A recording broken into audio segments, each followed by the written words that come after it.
everyone, thanks for joining me today. I'm Ali from Understitching Sewing Patterns, and today I'm going to take you through a few little tips and tricks for the Sandpiper dress and top pattern. So we'll be showing you a few little things you can do with it, along with how you can change the button closure. So instead of having the button loops, we can do just a standard buttonhole and button. So back darts. We've included these little cutout back darts on the back of the dress to give it a bit more shape around your back, lower back there.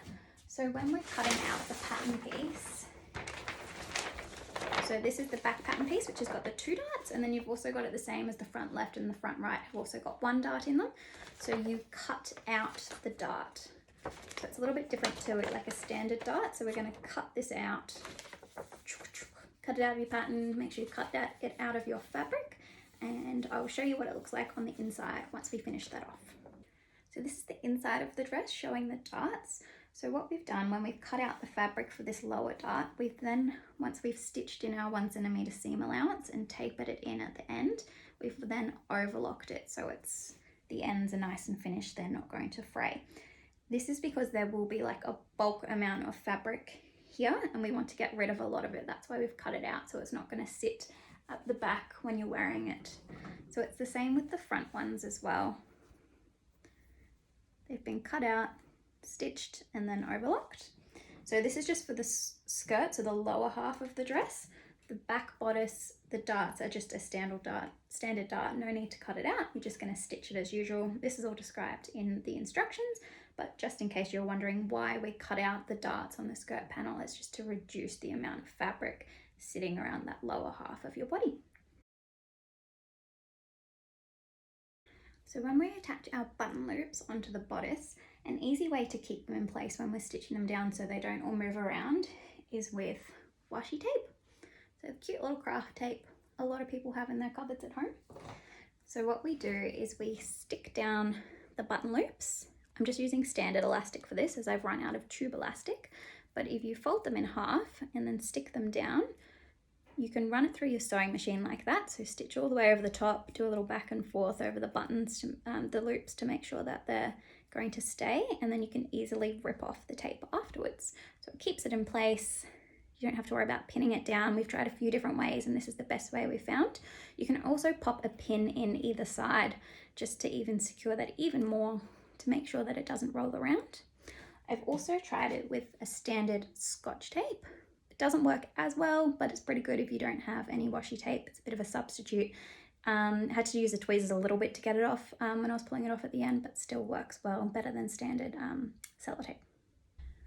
So this is the tape once it's gone through the machine, and you can easily just grab a corner and it rips right off.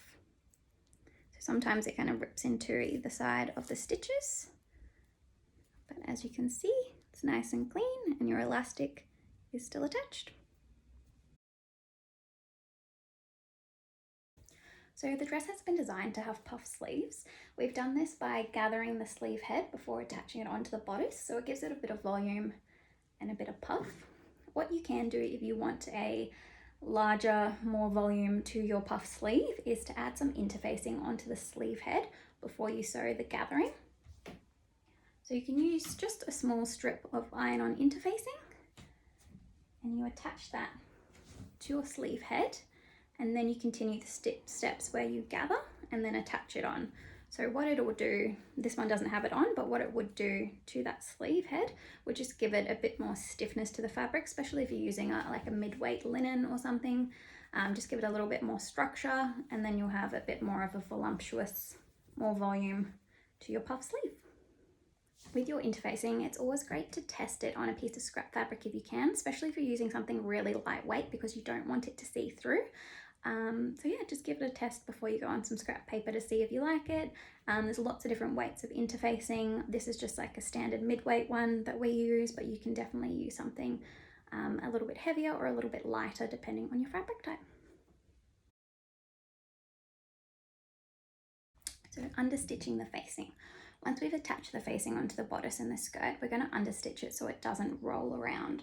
So when we're wearing it, it's not going to come out and sit a little bit odd like that. It's going to sit nicely tucked in all the way around. So I'm just going to show you it on the top version. It's just a little bit easier to see with the color contrast. So we've got the facing, which has been attached all the way around. So what we're going to do is stitch the facing onto the seam allowance at the back. So it's not going to go through to the outside of the garment, it's just going to sit on the facing and the seam allowance. So you open it up like that to put it through your machine. And so just a neat little top stitch all the way down. And that means that when it's going to be worn, it's going to stay underneath. It's not going to pop out. It's not going to roll around halfway through the day. It's just going to be nice and neat and stay like that. So understitching on curves can be quite tricky. So what we do is we stop and start at the beginning and the end of each curve, and we don't bother going around it. It's not that little bit, especially as it's a point, it's not going to roll around as you're wearing it, and it just saves you from that hassle of going all the way around the point. So just stop and start just at the beginning and the end. So time for the button hack. So the way we've drafted this pattern is to have button loops down one side and then buttons on the other side. But if you're unable to get this corded elastic, you can just do a standard buttonhole and button closure for the dress. There are a few things you need to do first just because of the way it's been drafted. So what we've done is we've got a left side and a right side for all the pattern pieces. So you've got a left and a right bodice, a left and a right facing, and a left and a right skirt. This is to get the underlap overlap working. So at the moment, the way the pattern is, the left side with the buttons underlaps, and then the right side kind of just sits snugly down there. Because the elastic loops stick out from the dress, it doesn't overlap as much on the right side because the elastic loops do that for you. So it sits down like that. So if we're going to do buttons, we need to change the overlap on the right hand side, and the easiest way to do this is to not cut out the right side pieces, cut out double of the left side pieces. So you want to have 2 left bodices, 2 left facings, and 2 left skirts, but you want to make sure that they are a mirror image of each other, so you still have a left and a right side. Especially if you're using pattern fabric. If you're using a plain linen, sometimes there's no kind of right and wrong side to it, so it's not as scary, but make sure that you've got double the left and ignore the right. No need to cut them out. So what that will do is, as this left piece already goes underlaps underneath, the new right side, which will actually be the mirror image of the left side, will overlap over the top, and that will give you the space to put your buttonholes to make sure that it's sitting properly. If you're doing it with just the way the pattern is now, there's not going to be enough on your right side to overlap, and it's going to get really tight and it's going to pull very weirdly in a few places, especially around the bust, and it's just not going to sit nice and tight. So you make sure you want to cut out double the left side, the side with the larger facing, and a larger bodice and a larger skirt, just because that underlap has been allowed for. So easy peasy, you just follow the instructions as they are for the rest of it. You obviously don't need to put in the elastic loops.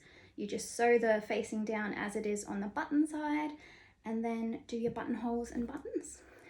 Always good to test your buttonholes on a bit of scrap fabric. Just make sure it's all sitting right, colors are right, things like that. So yeah, a very easy hack to do, but you just want to make sure that you've got 2 of the left side just so you get that overlap in the middle, just so it's going to sit a little bit more flattering. So we've had a few people ask us about the fit of the dress. I'm wearing a standard size 8, which is my usual size, no mods made to it.